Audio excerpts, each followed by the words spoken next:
Welcome back to the GTN show. We've had another weekend of intense racing, in particular the $1 million PTO US Open race. Yeah, we'll be giving you the full roundup on all those races, but one athlete we were really disappointed to not see racing was Alistair Brownlee due to injury, unfortunately. And with that, it does mean that we will not be seeing him racing at the Ironman World Championships. Yeah, well, ahead of the Super League Triathlon in Malibu, we saw an athlete get bitten by a seal. We've also got some exciting news from the Boston Marathon as they have announced that they've got new non-binary qualification times.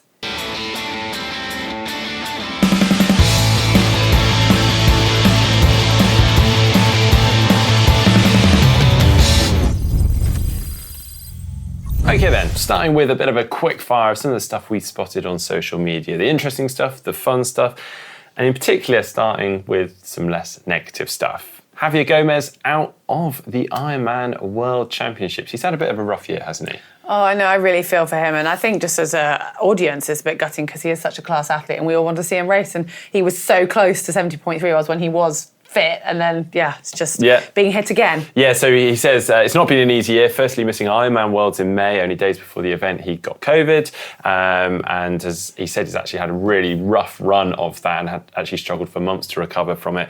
At last, he's got his health back and things have been going well, but now he's got a stress reaction in his femur, and that's going to have to stop him again. He has said, though, I know I still have some good races in my legs. I'm not done yet. I'm totally committed to getting back to fitness and keep racing at the highest level. So, yeah, we've just got to say, best of luck to Javier on that. He's one of the nicest men in the sport as well. Well, really, fingers crossed for next year. Well, sadly, joining him on the sidelines is Alistair Brownlee, who we've just seen back on what we all thought was peak form, smashing an Ironman just a couple of weeks ago. And his post here says, the Annus Horribilis continues. That's apparently horrible year. Unfortunately, I've got a stress fracture in my femur and won't be racing for the rest of the year. The last few months have been more than a little testing, but I'll do everything I can to work out what the problem is and be back training soon.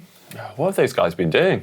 I don't know. It's gutting for them, isn't it? Yeah. Absolutely gutted. Yeah, so obviously that puts Alistair out of the PTO US Open just this weekend, which we're obviously, of course, excited to see him racing in. But yes, with the Ironman World Championships just a couple of weeks away, does mean that he's out of that. Also, doesn't seem like luck has been in the Brownlees' favour, both of the brothers this weekend, because Johnny Brownlee was actually out in Malibu for the Super League Triathlon and unfortunately caught a bug on the way out and had to sit out of the race. Oh, that's not happy vibes in that family right this weekend. So moving on to the Super League and to Malibu, all the athletes were out there training beforehand, and one of them got a little bit too close to a seal in training. So Vasco Valaga actually posted, Super League ended up posting this, saying bitten by a seal ahead of the Malibu Triathlon, and it looked...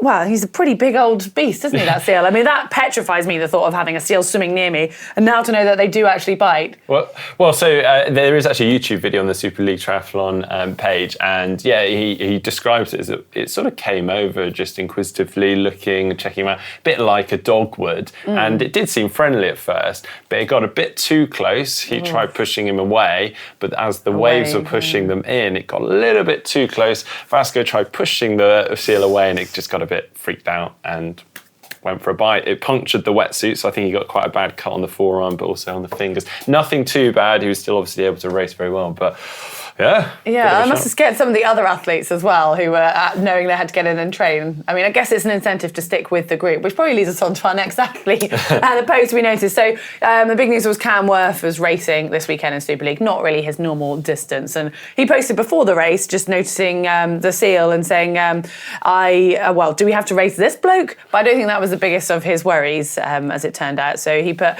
it's race week and I'm petrified. This was before the seal. Pray for some big waves and me in Malibu this weekend. Yeah, well, he had a good day, I think, but or at least he enjoyed his day out from what it seems, but he was eliminated quite early on into the race, obviously quite a bit down after the swim and just solo. Although I did notice he had time at least to put sunglasses on in transition. I think he was the only athlete that put sunglasses on in transition. He missed the memo, didn't he, of quite what Super League racing is about, I think. But moving on, Lionel Sanders has entered van life. He's signed a new partnership with Winnebago, and you can see him now cruising bouncing around the US and Canada in his nice pimped out Winnebago van. He's posted him doing some sessions from his van, using it as like the perfect tool to get around, do his brick sessions on the road. But he's not the sort of athlete I would have fitted into the van life. I'm not sure he's going to culture. have a surfboard on top and be rocking up to the beach anytime soon. This might be a new man. Who knows? Well, our final thing we spotted was actually a post by Alice Deering, who's a black GB open water swimmer. And last year at Tokyo Olympics, she represented Great Britain in the 10K marathon swim. And with Afro hair, she usually trains with a bigger swim cap, which is actually a brand called Soul Cap, which she helped start up. But they were banned by FINA, the World Governing Body for Swimming, for use at the Olympics and under their rules, saying that it had to be the set size cap. Yeah, it was absolutely mind-blowing, and they had a lot of backlash, and rightly so, against this ruling. But at last, they have listened to athletes with Afro hair, and at last they actually allowing this soul cap. And obviously Alice is very excited, as are many athletes. I think it's just a great step forward, and it's kind of a shame it's taken FINA so long to get with the times on that one. Okay, now moving on to the Tri News. Now, many of you are probably aware that the Boston Marathon has opened its entries for the 2023 race that will be taking place on the 17th of April. They've also announced that they have a new non-binary division, and with that, obviously, a non-binary qualifying time.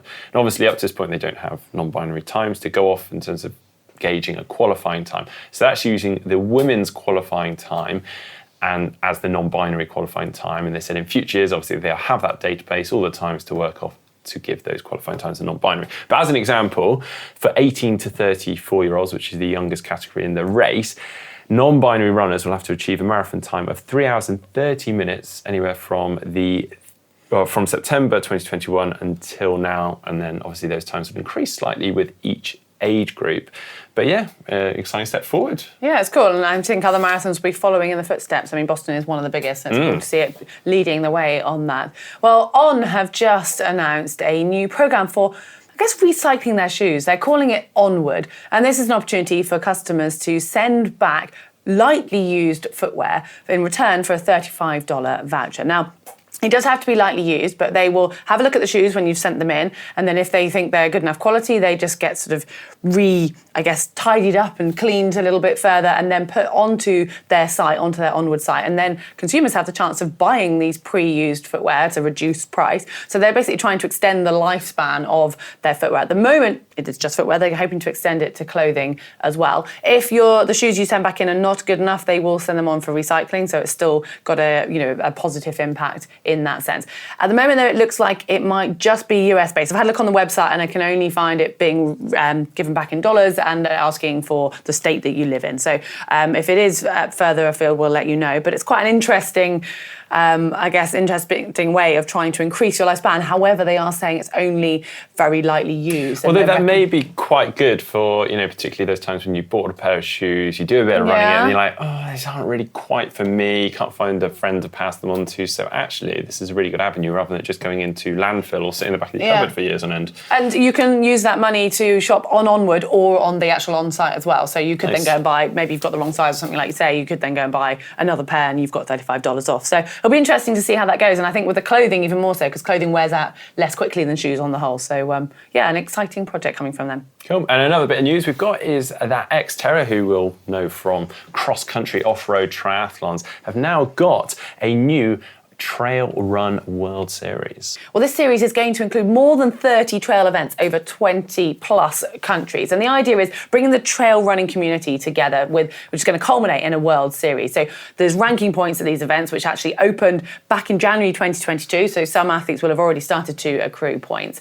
Well, each event is going to include various distances, but the two key distances which will count towards the World Championships and ranking points are going to be the marathon, which they count as 35 kilometres or more, and then the half, which is 15k to 34k in distance. Yeah, and they've got a couple of really exciting aspects to this event that make it different from others out there. So they've got this racing kind of duo format, so you race with a partner, a bit like in Cape Epic or Utelo, those sort of events, and you obviously got to stay within a certain distance or time with that athlete, hopefully run with them to the finish line. But if you do get separated, obviously there needs to be a certain time between them. And that new pair event will be included in world slots. But they've also got these segment challenges, so almost time sections of the course. So they've got the climb, one descent, and then one flat sprint section. And the top 20 within each of those will get points that will go towards their ranking.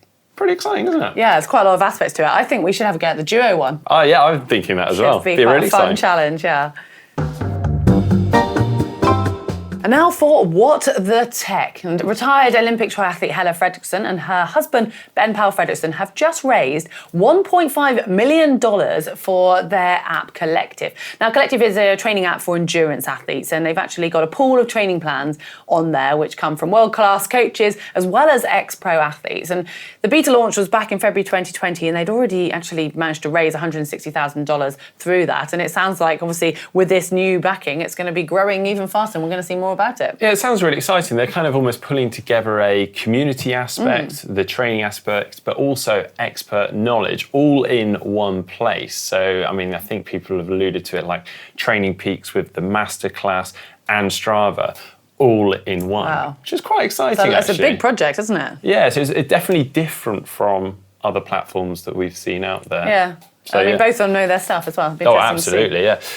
Also, cycling brand Pro, which is almost like a performance sub-brand of Shimano, have just released a set of carbon clip-on aero bars for triathlon and gravel. Now, these are quite compact bars, typically the sort of bars that we'd see in short distance draft league or racing. But they're really interesting in the design. They've actually got a computer mount on the end, which I'm not sure we've actually seen on sort of these short draft legal bars before. They're also incredibly light, just 135 grams. But what really stands out is the fact that they're not just designed for triathlon, also gravel. I mean, what has happened to gravel? Well, do you know, I mean, that bodes incredibly well for gravel triathlons, of which I want to do one. So, I mean, there we go. We've got some kit that's specific. The lines are blurring, aren't they? Well, also moving on, we've got some updates from Zwift. They now have a hand cycle, which has been much anticipated within Zwift for a long time. And with that, they've got a Challenged Athletes Foundation ride, or rides, I should say, taking place between the 16th and the 23rd of September. That's right now. Exactly. Yeah. We've also got the new Cadex TT bike added to Zwift, which you can buy using your drops. And then also the ride-on bombs will now work in events for all users. I didn't realise this wasn't a thing initially, but basically you can give everyone thumbs up and likes around you when you're in an event. Cool, yeah. It is giveaway time, and we have 3 Met helmets to give away. You get the choice of 2. We've got the Met Manta MIPS here. And we've got the Met Trenta 3K Carbon MIPS here. Very nice helmets indeed. Yeah, I mean, you've probably seen us wearing them quite a lot in a lot of our videos. I've got to say, I wear this one a lot, but when it comes to racing, I do like this one for aerodynamics, and because it's got this Fidlock magnetic buckle. Check this out. It is very cool, yeah. Does feel pretty cool. And also, do you know, I personally am going to start wearing this one again soon because not only is it aerodynamic, it keeps your head a bit warmer in the winter. That's a good point. Now, the Manta is actually only available in black, and the Trenta is going to be available in white. The choice is yours, but to stand a chance of winning one of these, you have to enter the giveaway. So follow the link in the description down below. You have to answer a question, and best of luck to you. Good luck. On to race news, and the big race of the weekend was the PTO US Open, and the women's field set off on Saturday. It was Lucy Charles-Barkley who showed her strong return to form, leading out the swim. She was joined by Taylor Knibb, who clung onto her feet for the whole 2K swim, the 2 laps of it, and they came out into T1 with a considerable lead over the rest of the field. Now, Lucy had a few nightmares on the bike. She's talked quite openly about it, but she had a mechanical. They're not sure if it was the battery not charged or overheating, but she was basically stuck in her big gear, I think for 2 laps of the 5-lap bike course, and she'd said that originally she was going to just try and battle through it and then realised that her legs were just getting cooked by that and had some assistance from the mechanical aid. She also had problems with her nutrition, so her bottle fell out of her rear bottle cage. She picked up one from the transition or from the aid station, and couldn't get it in, and ended up having to put it down the top of her tri-suit. So just watching that was a little bit cringe. So meanwhile, Taylor Knibb was gone. Yeah, exactly. Taylor Knibb was heading up the road and had an incredible bike. You know, she came into T2 with with a lead of almost 4 minutes over Lucy and over 6 minutes of the chasing pack, which included the likes of Holly Lawrence, Lisa Norden, Flora Duffy. Almost 7 minutes behind the lead was Ashley Gentle, and she's one to note because as they head out onto the run, the conditions looked extremely hot out there, which again meant Lucy was struggling a bit more, having lost some of that nutrition. But Taylor Knibb started to struggle towards the end of the run. She was brought to a walk, not just in transitions, but other sections of the course. And Ashley Gentle, in the meantime, was just flying through the field, went past Flora Duffy and the rest of that group, and basically closed the gap with just 2K to go to take the win, her second win of the tour, her third of the series if you include the Collins Cup as well. Taylor Knibb did manage to compose herself and cross the line in second, and Lucy Charles-Barkley, even with all of those issues, finished in third, showing that she's really back in form. She's having a very good year, isn't she, Ashley Yes. Gentle? And the men too struggled with that heat. You saw a lot of them before the race started, just desperately trying to cool down before the swim. It actually seemed to affect a few of them during the swim itself. But it was Aaron Royal that actually led the swim out. He was closely followed by the likes of Sam Laidlow, Daniel Baekkegard, Ben Canute, and many others. Lionel Sanders and Sam Long, meanwhile, were over 2.5 minutes back. But as he did in Edmonton, Sam Laidlow was quick to push on the pace at the front, breaking free of the rest of them. He was just followed by Florian Anger around 9 seconds back, with the chasing group around 30 seconds plus back. Still outside the top 20, though, Sam Long and Lionel Sanders were actually the fastest movers on the bike course, working their way through the pack. But meanwhile, as we got into the final quarter of the bike leg, it was Florian Anger that then had taken to the lead of the race. He was now 29 seconds clear of Laidlow, but the chasers are now led by biking powerhouses Ditlev and Long, with Chartier and Baekkegard remaining in that quartet. Long absolutely blitzed through T2. It's just on a mission, really, to try and chase down Anger, who has obviously had that lead going in. Ditlev was fairly quick through and seemed to settle into quite a nice pace, but it was Chartier that really surprised us all. He came through in that final lap of the run. He managed to pass Ditlev and then get alongside Long, and then just pushed ahead in the final 5K to take the lead and take that win. I mean, I don't think anyone had him down as a bet for the win there. So he took the win in 3 hours, 17 and 16 seconds. Ditlev in second and Sam Long in third.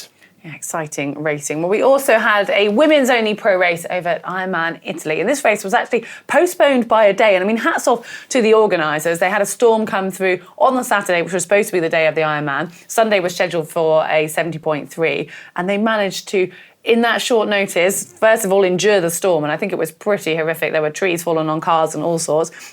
And managed to actually get an Ironman to move by a day and still complete on the same day, 70.3. Well, so yeah, hats off to them. Well, the women's only pro race, it was won by Svenja Chose. Julie Deron of Switzerland was second, joined by Joanna Reiter, also of Switzerland, who was third on the podium. And I just want a quick shout out to the age group race. Now, some of you guys might remember our video when we did the Challenge Salou relay trying to beat the pros, and I was the swimmer, even though it turned into run. And we had Jo Patterson as our cyclist, and she cycled quicker than all the rest of the field, obviously just as a cyclist. She was doing her first ever Ironman. She won it overall, and she biked 10th quickest overall, including out of the men, and just smashed it. So I just want to say well done to Jo. I think impressive performance. Very, very impressive. We also had Ironman 70.3 Dresden at the weekend. On the women's race, it was Caroline Pohl that took the win ahead of Nikki Bartlett, and in third, Danielle Kleiser. On the men's side, we had Franz Lusk take the win ahead of Jonas Hoffmann in second, and third was Leonard Arnold.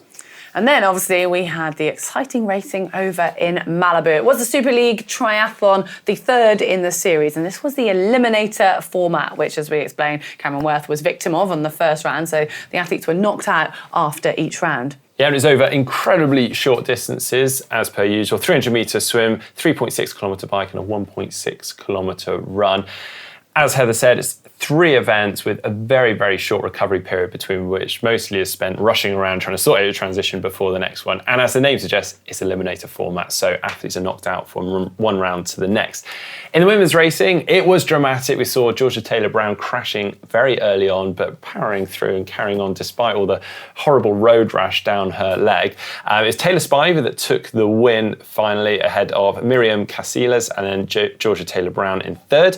That means the overall standings is Taylor Spivey that's leading, with Georgia Taylor-Brown in second and Sophie Caldwell in third. Well, the men's race was again equally exciting. Hayden Wild ended up topping the podium after those 3 rounds. Shakar Sajiv in second and then Vasco Velaka in third. And this means the overall standings sees Hayden Wild really opening up quite a gap with 43 points at the lead. Vasco Velaka 32 points and then Matt Hauser down in 29 in third place. Yeah, and then we have obviously the overall team standings. So we have the Sharks leading that with 235 points, so well clear of second, which are the Cheetahs with 216 points, but closely followed by the Scorpions in third with 211 points. Talking of the Super League, a number of weeks back we announced that the grand final to the Super League series will be taking place in Neom, which is the new futuristic mega city that's being built in Saudi Arabia. I mean, it looks absolutely incredible. It's due to be 170 kilometres long, 500 metres high and 200 metres wide. But given that the city is barely started being built yet, I mean, there are a few question marks over where this event was going to be taking place. Well, it's been announced that the grand final is actually going to be part of the first edition of the Neom Beach Games. So it's not actually necessarily going to be in that city. It's clearly just going to be down on the coastline and the beach. So the Neom Beach Games 2022 will feature 5 sports: kite surfing, Super League triathlon, 3x3 basketball, and beach soccer and mountain biking. And this SLT grand final is going to be taking place on the 29th of October. It's now time to take a look at your photos. And remember, you can send them in using the GTN uploader, which is on screen now. You can also find it in the description below. And we've got a lovely few photos here from a race that's been sent in by Core. And he says he's just finished his first sprint try of the season. And apparently did the same one last year and has taken 1.5 minutes off his swim, 7 minutes off the bike and 30 seconds off the run. And next year can be in a higher age group and his finish this year would have placed him second in his age group. I like the fact that he's comparing already, wanting to get older. That's one of the incentives in triathlon, isn't it? For getting a little bit older. He's also sent in a video from the swim in the event. With a lovely leg cross for the tumble turn. So extra style points to you, Cor, for that. But yeah, thanks ever so much for sending in all the photos in the video. Finally, we've also got one from Fabio. This is from New Zealand. He says, I've spent the winter training in my pain cave and finally had the opportunity to ride outdoor. They live in Auckland, but drove 350 kilometres down to Tauranga to spend the weekend and ride on a sunny day. And very nice bike. He's got the Canyon Speed Max CF7 with E-Tap. And he says no customizations. It looks beautiful. Looks nice as it is. So yeah, looks very nice. But yeah, very good job. Well, please, as Heather says, keep those photos and videos coming in using that photo uploader. Okay, finally, we've got the Caption Competition, your chance to win some GTN goodies. Now, last week's photo was from the Super League triathlon event in Munich. This athlete, with their goggles in their mouth, / eating their goggles, whatever. Richard Lewis said, in triathlon's Super League, silicone goggles found to contain more caffeine than Cliff Blocks. That was in relation to last week's article on the Cliff Blocks not containing the amount of caffeine that they advertise on the packet. Very observant. This one from Savage Pro, just nice and simple, but I like it. Pacifiers for nervous triathletes. Coach Salsa Luli, forgive me, I don't watch this, but Triathlon Shark, do.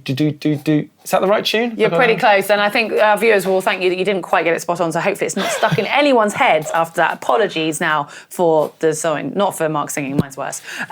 Next we have Simon Matthews. I really meant it when I said I'd eat up all the competition. Nice. But the winner is Andy Taylor. I love triathletes, but I couldn't eat a whole one. Nice. Well, you're the winner. Get in touch and we'll ping out some GTN goodies to you. But now for this week's Caption Comp photo, also from Super League Triathlon. They do come in with the goodies on this one. It is from Malibu. It's of Richard Murray crossing the finish line with some rather puffed out cheeks. Do your best. Leave your captions in the comments section down below. But that is it for the show this week. As always, we've got lots of exciting stuff coming up on the channel, including Heather taking on Manon in a bit of a remake of the cyclist versus triathlete. Yeah, keep your eyes peeled for that. I'm not going to give too much away, but I had some redemption to do after last year's video. If you can't wait, you can go and check that one out. In the meantime, do go and check out the GTN shop for turning into the winter now. We've got some lovely warm hoodies on there, so go and check those out. Give us a like if you've enjoyed it. Remember, you can click on that globe and subscribe so you don't miss any of our videos. And if you want something to watch now, well, we've got a video where we tried to do an Ironman without any fuel. Enough said.